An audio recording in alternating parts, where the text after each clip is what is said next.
Well. Good morning, good evening, good afternoon, everyone. It's the one and only notorious, glorious V, the Guerrilla Economist, and I'm coming to you live on this edition of Rogue News.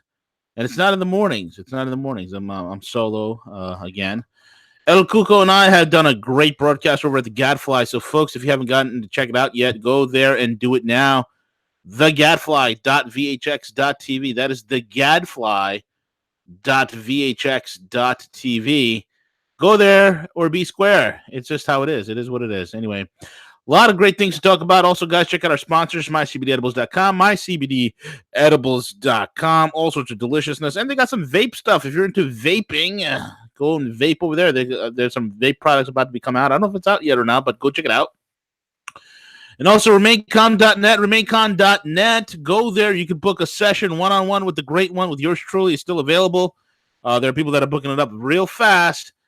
So you want to go check it out for yourself. So get over there. Also, they have asset protection available if you need to protect your assets and CYA, cover your assets. Go over to remainCom.net and get that all set up. And last but not least, guys, look, I'm excited about this. Woo-wee, am I excited. I'm probably do a daily show every day, probably a little 5-minute recap on the markets with Dex. Dex, the algo capitalist, the trader with over 25 years of experience in Wall Street trading. Dex is right now running the Watch Us Trade Room. He is in there. Be there or be square. Folks, it's just not limited to cryptos anymore. It's stocks, it's options, it's Forex. Everything is there. All that a finger's notice, and the most easiest stress-free trading you've ever seen is a breath of fresh. It's very relaxing. You can actually step away from the computer screen, go grab yourself a cup of coffee, and come back. Come back to it because Dex is there. The system, the pulse wave system, is amazing. We test drove it. We really test drove it before we got a chance to really showcase what it is and what it can do. So check it out, pulsewavetrading.com. Pulsewavetrading.com, sorry, watchustrade.io. That is the place to be. Amazing. Just totally amazing. So check it out for yourself. $2.99 a month. You can either pay in Bitcoin as well as your credit card. Whatever the heck you want to do. This is the way to go. I mean, you got no excuse. The free money machine on Wall Street is happening. Be a part of it, folks. Be a part of the greatness. And with that being said, also, let's get into it, I guess. Yeah, we can just get into it. We can get into it. Let's get into it. Well, where do I begin? Where do I begin? Well, we can begin in a lot of places. But let's talk about trouble in paradise, folks. That's what I want to talk about. I want to talk about Nicholas the Sweetness, the bus driver Maduro, and his fight against the Latino Obama doppelganger known as Juan Guaido. Juan Guaido, the opposition leader who was unknown and completely obscure till his handlers at the CIA said, "Hey, Mr. Guaido, we want you to go out there and be our guy." Be our guy. And then all of a sudden, Mr. Guaido took his marching orders and he declared himself. He declared himself, folks, the new El Presidente of Venezuela. So that's where he's at. So let's get into that real quick. Let me just pull some stuff together here. Is your email address active? Yes, they are.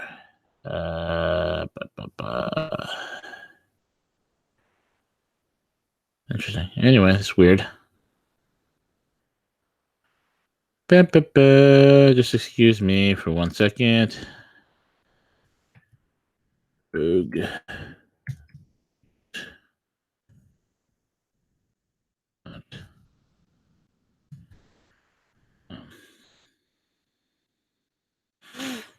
I'm just messing around with Jack Dorsey's platform.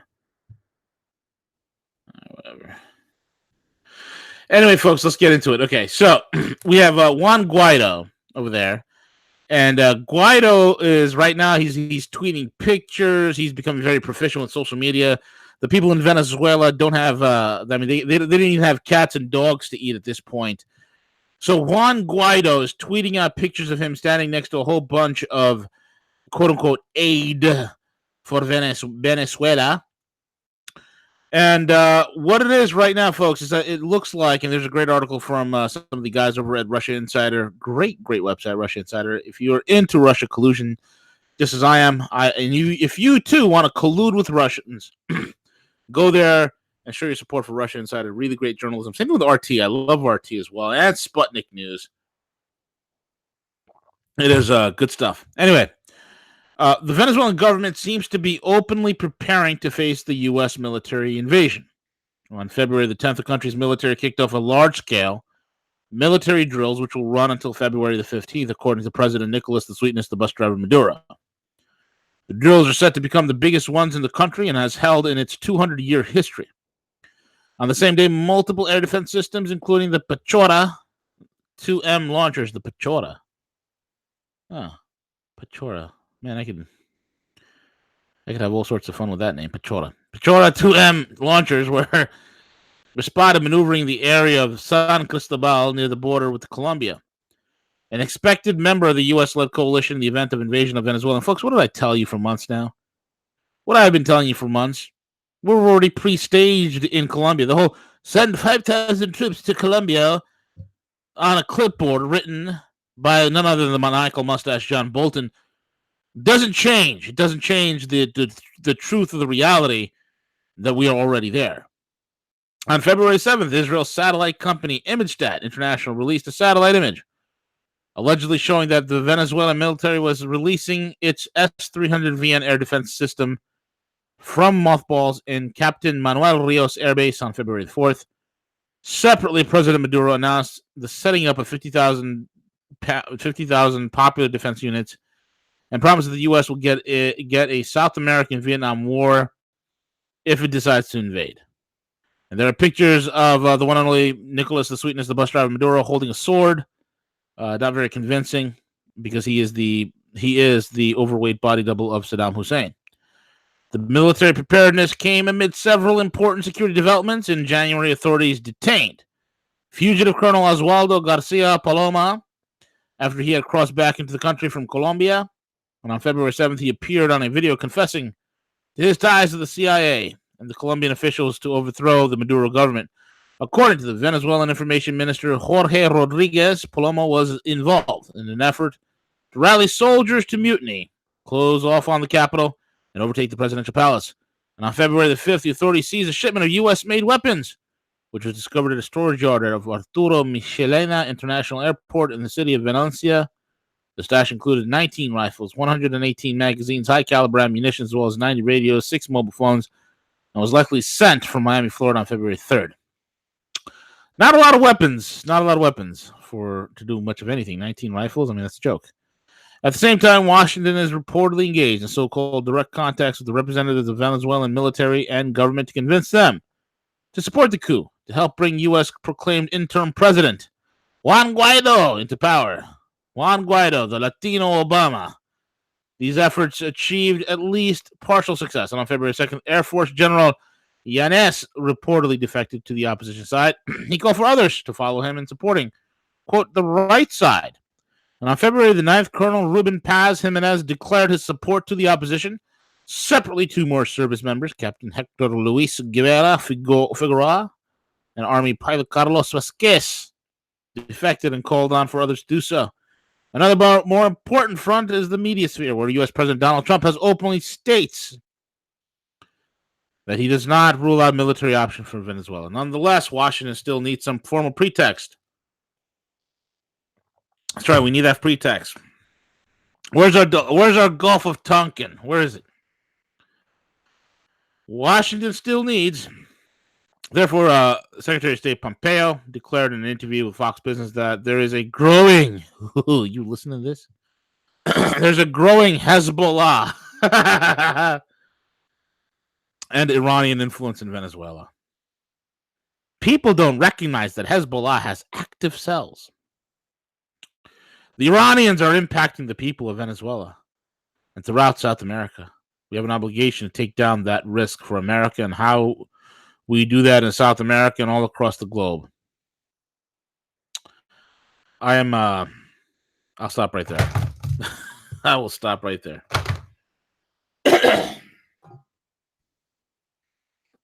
All these updates to YouTube. I don't even know how many people are live. It's funny. Taking a swig of water. Have my coffee. I got my fighting face on. Let's get into this nonsense.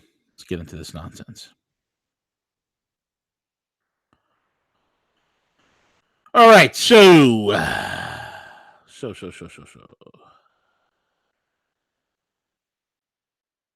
You got.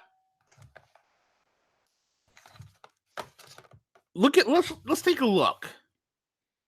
I got my man over here in the live chats. We got Crypto King Unbanked, waking up in Japan. I don't know if that's my dude down there in Japan, but I think it is.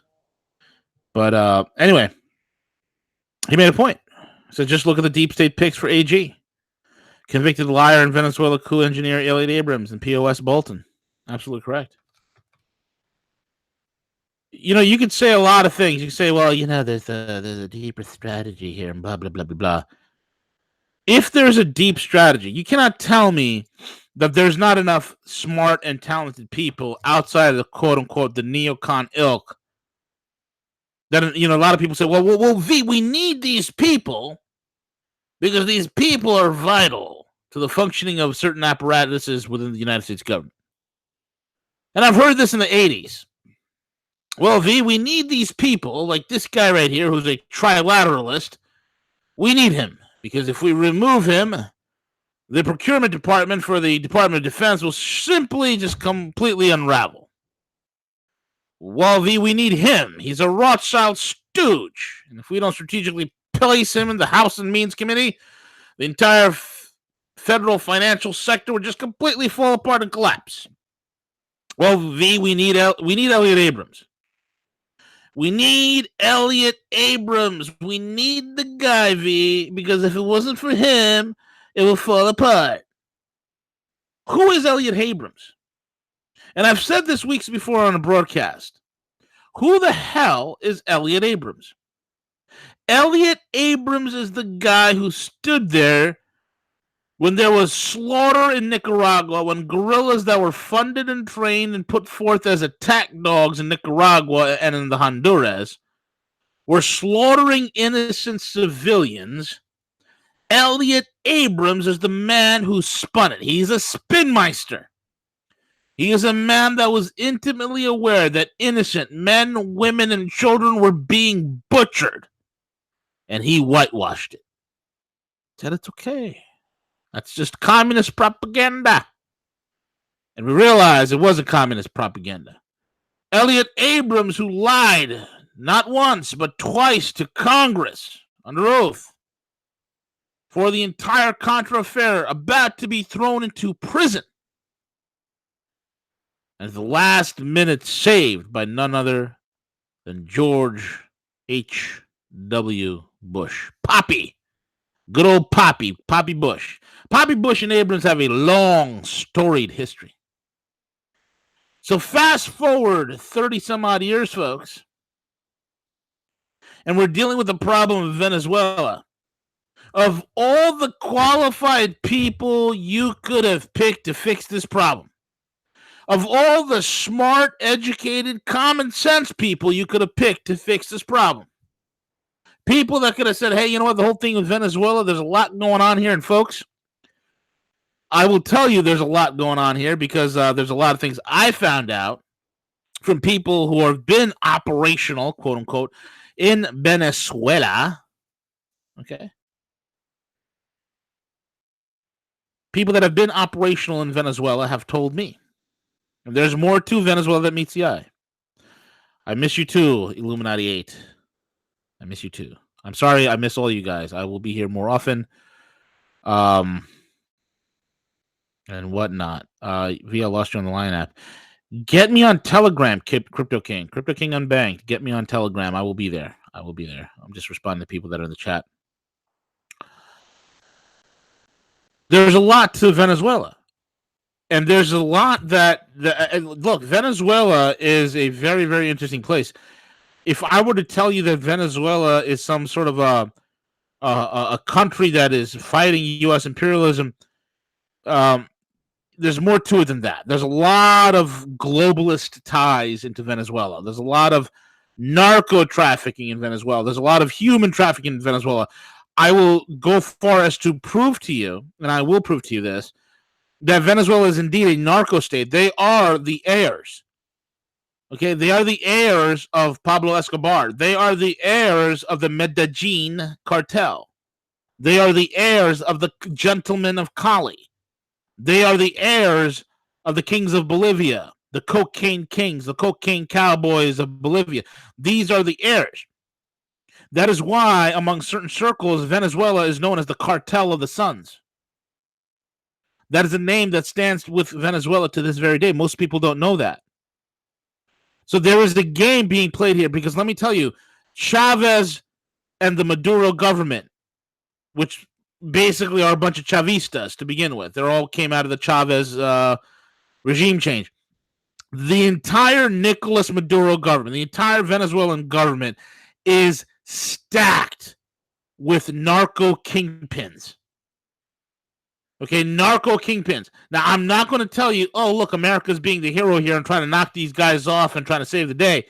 But I will tell you that at some level, this is a globalist ploy.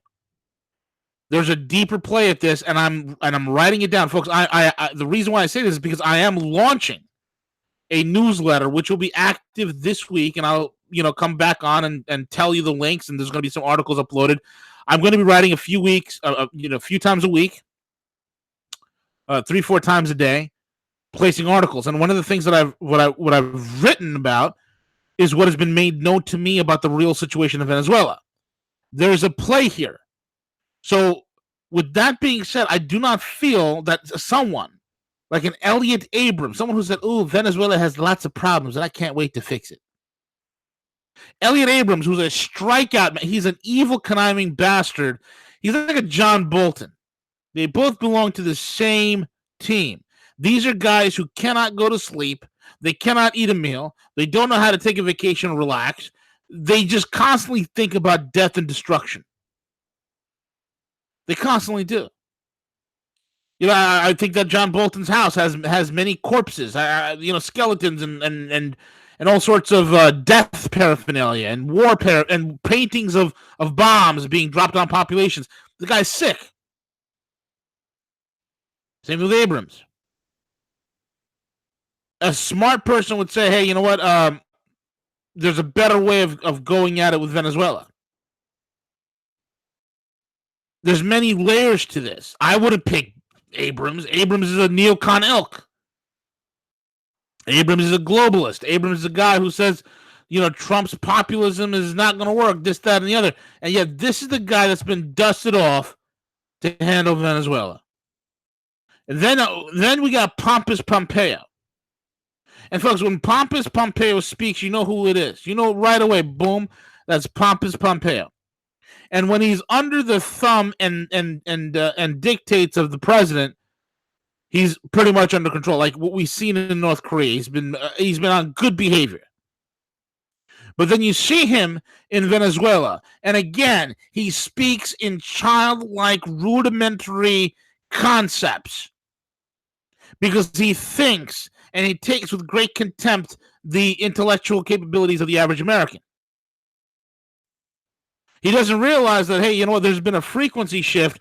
Nobody's buying the bullshit anymore. No one's buying it whatsoever. There's been a frequency shift. And you can't go and tell the American people, hey, listen, we got to go into Venezuela because Hezbollah is there. In fact, Hezbollah is all over Central and South America.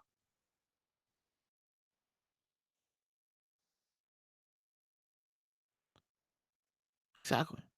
That's exactly what he says. Hezbollah is all. No, pompous Pompeo. It's not Hezbollah in Iran. The most destabilizing force the last 50 years in Central and South America is none other than the United States. It's not us, the people. It's the bloody government and the military-industrial complex whom we have elected. That is the problem. That is the problem.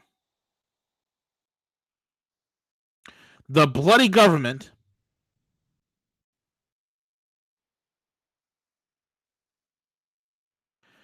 and the deep state. In 50 years, we've overthrown 30 democratically elected governments all throughout the world. And here's pompous Pompeo once again trying to swing that Nigerian yellow cake. This time repackaged as, it's Hezbollah, it's Iran. My God, how big and how large is Iran's capabilities?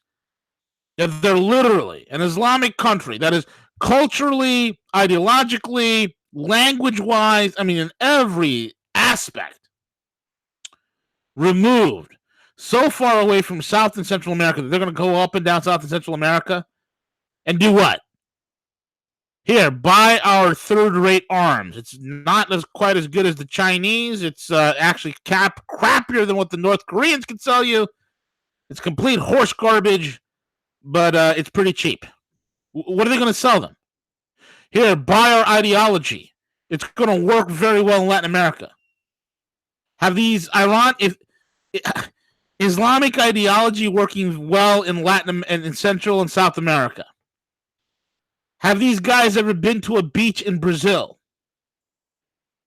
Huh? Have they? One stroll by these imams through a beach in Brazil, they'll be questioning, folks. They will be questioning. Or in Colombia, they go to Cartagena, beautiful place in Colombia, and they see what's walking around on the beaches over there. I'd like to see how Islamic these men will be. I'm sorry, but there's something about that fiery Latin blood that's just not going to kowtow to the constraints of Islam. Granted, that is not to say that they're not Hispanics who are Islamic, but dude, that is like 0.000000001%. This is not going to work. I mean, beauty and sexuality. I mean, you go down. I've been to Central and South America. It's freaking gorgeous. You go to places like in Panama, and then you go to Colombia and Brazil, and especially Colombia, statistically the most beautiful women in the world. It's just, I'm sorry, it's just Islam is not going to fly. It's just not happening. It's not happening. So, the biggest destabilizing force is us. So, why are we playing this game in Venezuela? The bigger play here is this, and I'm not going to let the cat out of the bag. And I will tell you, yes, this is a shameless plug. Yes, there's going to be a newsletter. Yes, it's going to be top end. It's going to have graphics and video and audio and all that other good stuff and good stuff you can read. And yes, it's going to be a subscription service. I'm sorry. Someone's got to pay the bills and have the lights on, but it's going to be well worth your time. There is a heavy narco CIA influence in Venezuela, and it has not left since the end of Pablo Escobar and the Colombian cocaine triangle. It just hasn't left, folks. It's still there. The cartel of the Suns is still in effect in Venezuela. And there's a bigger play here. Now, I don't know if POTUS is trying to put Abrams out there as a front man, as a strong man, try to rattle some cages, make it think, hey, it's a neocon. I don't know if this is a concealed move, that there's other operations occurring behind the scenes. I don't know that. There's a lot that I do detail, and that's going to be in the newsletter this week. So you might want to have to go check that out. But there's more to it. So right now, Venezuela is gearing up for war. Will their war be possible? And granted, we've heard rumors of, yeah, Putin has sent 400 contractors to back up Maduro. Here's from inside sources. I will tell you this. Here's what it is.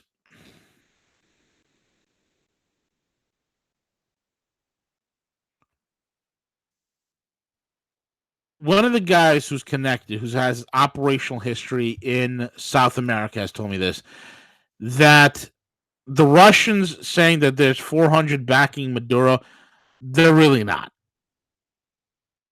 That there's clear lines of communications between Russia and the U.S. You don't believe me? I will tell you this. In the height of the Cold War, where the world was facing nuclear annihilation, there was not a day that the United States and the Soviet Union did not communicate. And I'm telling you right now, there's not a day that goes by where the Russians and the Americans are not only not communicating, but at some levels in certain theaters, they are coordinating their actions. I will tell that to you now. And my source, who has been in operations in South America, has told me this hot off the press. And that is this, that the Russians are in fact clearing out, same thing with the Chinese, they are pulling away from the Maduro factions. Their only deal, and I've kind of mentioned this last week, their deal that they have set up, and hell, I've wrote about this back when the website was Rogue Money. I've wrote articles on this, that their interest is in PVDSA and Citgo, which is the Venezuelan oil giant, right?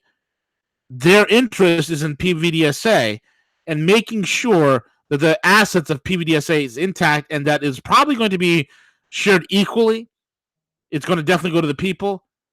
It's going to go to any one of these cohorts that are involved. And this is what is going on.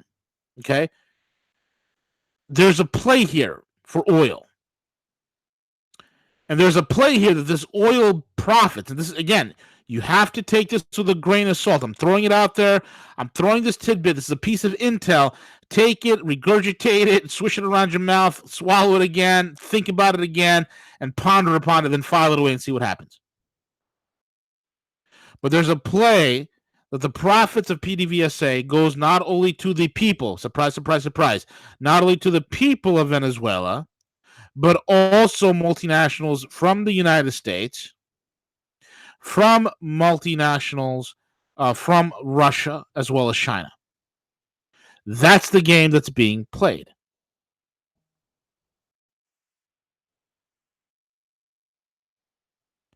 So this is what's happening in Venezuela. And there's multiple layers to this whole entire thing.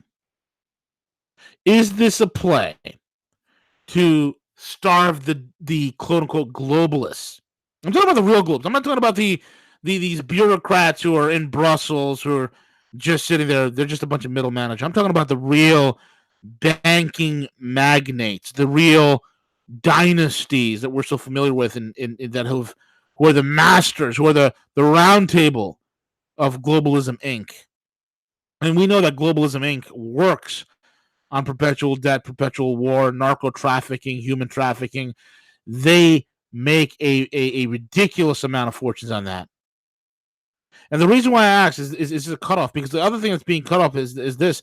Things, folks, and Harley's mentioned on about this. I've spoken about it. A lot of the guys over at the Gadfly have spoken about it as well. The EU is continuing to break.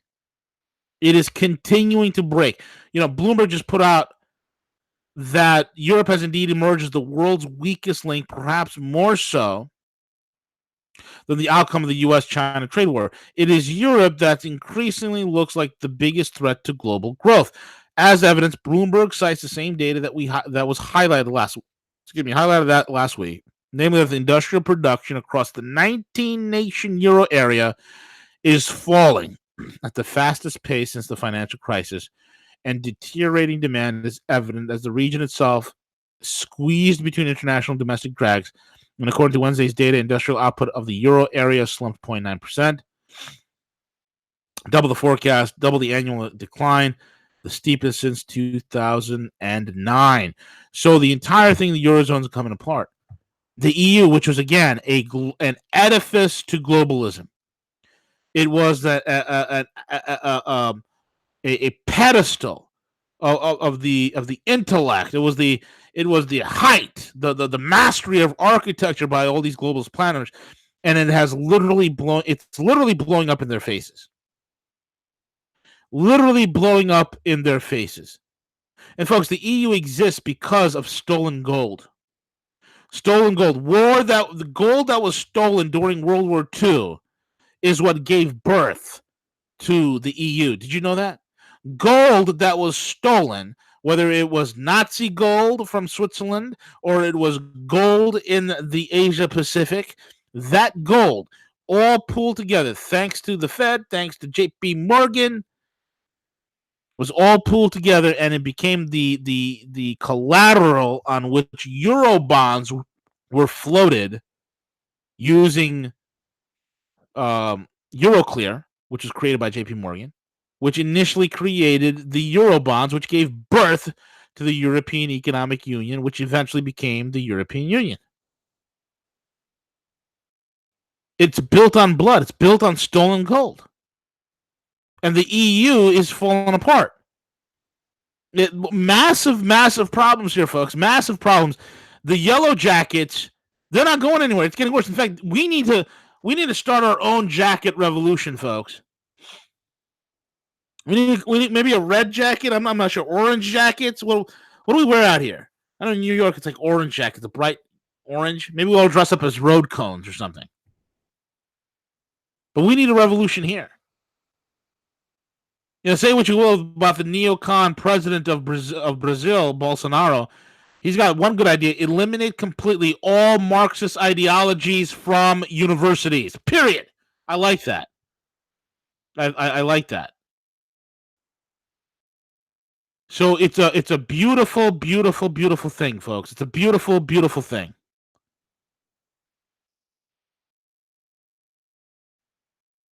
Lots of things going on, man. Lots of things going on. Everything is at a point of stress, and right now the world is wondering: are we on the brink of war? Is World War III going to happen? We're waiting for the tripwire in Asia. Is there going to be a tripwire in Europe? Is there going to be a tripwire in the Middle East? What's going to happen? I'll tell you what's going to happen. The globalists are being bled dry. Sorry, but that's what it looks like. And I'm not saying that because I'm going into 8chan or 4chan and reading some Q posts. I'm not saying that at all. I don't care for it. I'm saying that because I see capital movement. And folks, many times on the show, I've blasted across the screen redacted proof of funds from some of the clientele, the institutions that I work with. Internet rumors aside that say that I'm a fry cook at McDonald's is not true. And you can see clearly by the hundreds of millions and the billions of dollars sitting in some of these proof of funds and where they're moving it to. They're moving it to gold. They're moving it to cryptos. They're moving it out. They're heading for safe passage because they know that there's something coming. There's going to be a move against globalism. Globalism is failing big time. Big time. And we are in an exciting new stage of transition. There is some scary things on the horizon, but there's also some wonderful and amazing things on the horizon. And I think it's very, very beneficial that you all listen, take heed, do as much research as possible, keep your wits about you and your powders dry, as they say. And I'm telling you right now, it's what I see with all the things that are about to be coming out with the Vatican, all the things that are going to happen in the Eurozone, Asia, Japan, the Middle East, India, South America, all these things, folks. It's going to look like, I'm telling you right now, the next few weeks, it's going to look like the world is about to explode. We're going to enter into some thermonuclear war. And at the last second, and I'm telling you, all the typical fear porn peddlers will be out there telling you that the gates of hell are going to open and the demons are going to come out and eat your kids and all this other stuff. All of that, okay, all of that is going to come, and you're going to have all these guys out there peddling fear porn. And it's at that point when the fear factor is the highest. That's when all of you should be positioned the most, especially in your trades. If you're trading, hey, get in the Watchers trade room. We're not just trading cryptos. We're trading stocks. We're trading options, Forex, currencies, you name it. Get in there. Get her done. So what you need to do is be positioned. And when you are positioned properly, whether it's in the business, whether it's in the markets, or whatever the heck it is, it's going to look so bad, and then it's going to turn out so damn good. Folks, I've been saying this for quite some time, and I've been on the money more than anybody else. We got a good 4 or 5 years of this thing. Enjoy it. Enjoy it. It's going to get better before it gets worse. It's going to get better. So keep that in mind. I got to run. I got a few other things I got to knock out. Phone calls I got to make. Cryptocurrency deals I got to close and clear. And that's it. That's all I got to say. Again, folks, thank you for subscribing. Comment, like, share. I will let you all know probably by tomorrow when the newsletter is ready to go. You all could jump in there, subscribe. It's going to be $30, $29.99 a month. It's going to be a lot of hard-hitting inside information. I've been able to reconnect with a lot of my sources overseas. So we're going to be getting some really good behind-the-scenes intel. In fact, tonight I have an 8 o'clock call with my partner, who's the major real deal gold dealer in the world of gold to the tunes of hundreds of billions. Tonight at 8 o'clock, so I'm going to be getting some information on gold. Cryptocurrencies, you ain't going to beat me. You're not going to beat me with a stick. I'm not some nerd programmer. I deal at the institutional level, so I'm telling you where it's moving, how it's moving, who's buying it. And I got the best source in the world when it comes to that. And so things are looking good. Things are looking good in the gold market. Things are looking good in cryptocurrencies with Bitcoin. Don't let the price fool you. Don't let the prices fool you. Matt, a lot of buying going on. A lot of buying. I've never seen buying like this ever. So get ready. Get ready to enjoy. Dow 29,000. Get your T-shirts ready and enjoy the party. I'll be back tomorrow. Thank you all for listening.